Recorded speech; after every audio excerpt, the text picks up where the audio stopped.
Agreement is hard to come by in Scotland's constitutionally divided politics, so it seems irresistible to highlight consensus where it exists. In that spirit, everyone accepts that the next Scottish election, now only a little over a year away, is a significantly more important one than the 5 which have preceded it. The stakes could barely be higher, and the importance of individual political parties has never been lower. This is about nationalism and unionism.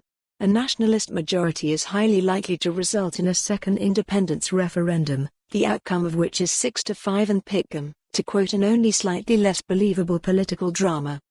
But Boris Johnson has said no, I hear you scream, once in a generation and all that. Well, I say, just wait and see. That, in any case, would be moot if the Unionists could secure a majority. It would be seismic, and would almost certainly produce a chasm in the SNP and a punishing introspection in the nationalist community. Indyref too would be dormant, at best. Despite that, the outcome has received relatively little attention, with a sense of inevitability amongst the media and commentariat that it is a forlorn Unionist hope. That presumption is rash. SNP polling, whilst extremely solid and leading to it being comfortably the largest party, is well adrift of where it was at this point in the cycle before the 2016 election. So is that of the Greens. Given that the nationalist majority after that election was slim, perhaps there is reason for the Unionists, whose polling is conversely higher than this time 5 years ago, to be cheerful. Well, only to a point.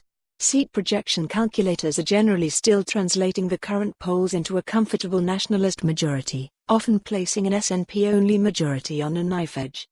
So, at the very least, it might be wise for the Unionist parties not to cross their collective fingers and hope for the best on this one. To ensure a Unionist majority, they will most likely have to reshape the Unionist party landscape in some way. There are broadly 3 ways of doing that, all of which to varying degrees place the Constitution as the #1 priority and risk the end of the Unionist political parties as we know them. The first would be to create a list-only Unionist party to replace the 3 pro-union parties, which would in turn stand only in constituencies. This concept would work spectacularly for the Nationalists, but that is because the SNP wins most of its seats from first past the post and so has most to gain on the list.